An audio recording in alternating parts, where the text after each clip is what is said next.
Bonjour les enfants, je suis très heureuse de vous accueillir dans cette vidéo où j'explique le modèle numéro 5 d'évaluation ou bien un modèle de normalisé pour le niveau de 6e année primaire.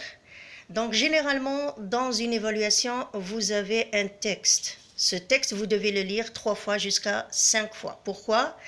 Parce que vous avez des questions très détaillées sur le texte et dans le lexique, vous pouvez avoir une question qui demande le synonyme que tu trouves dans le texte ou bien le contraire. D'accord? Donc là, nous avons ce titre, une goutte d'eau en voyage, comme vous voyez ici. C'est un modèle de texte narratif.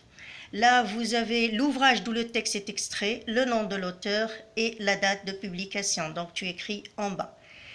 Tu peux avoir dans un normalisé ou dans une évaluation, donne un autre titre à ce texte. Et directement, tu peux avoir des questions relatives au texte après sa compréhension pour montrer que tu as compris. Cite par exemple ici dans ce texte, cite les 3 endroits du voyage. Les 3 endroits du voyage sont dans quel endroit la goutte s'évapore-t-elle? La goutte s'évapore dans. Tu peux avoir aussi une question vrai et faux. Tu as la phrase, tu écris vrai ou faux. Entoure la bonne réponse. La goutte d'eau ainsi voyage entre le ciel et la mer et la terre, entre le ciel, la mer et la terre. Par exemple, tu entoures, tu écris la première phrase et tu complètes avec la bonne réponse. Le lexique, tu classe les mots dans l'ordre alphabétique, comme ici, d'accord? Tu relève dans le texte le synonyme du mot glace, montagne et montagne, d'accord? Relève dans le texte l'antonyme, ça c'est le lexique. Nous allons voir aussi la suite, c'est la grammaire. Donc la grammaire, tu as une question, souligne le complément d'objet direct et entoure le complément d'objet indirect dans la phrase. Ensuite, encadre la phrase qui ne peut pas être réduite. Nous avons vu dans notre leçon la phrase expandue et la phrase réduite. D'accord?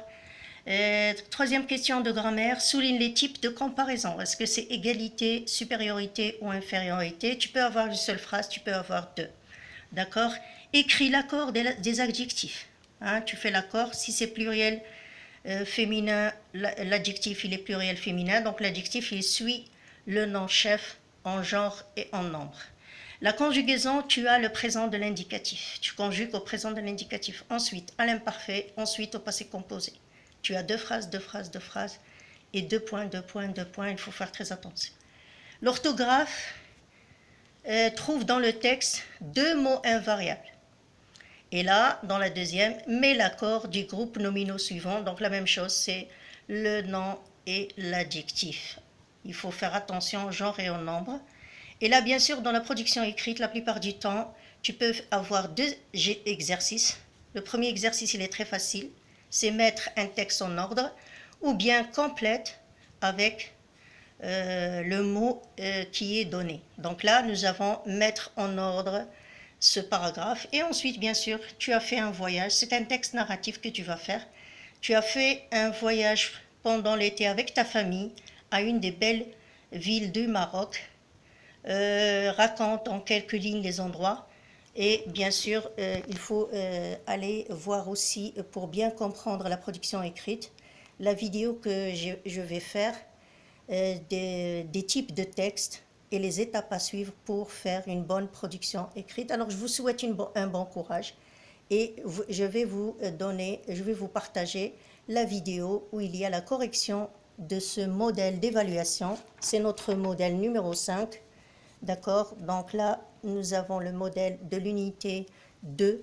C'est voyage et souvenirs, comment on raconte un voyage. Alors, je vous souhaite un bon courage et je vous revois dans la vidéo où il y a la correction de cette évaluation. Merci et au revoir.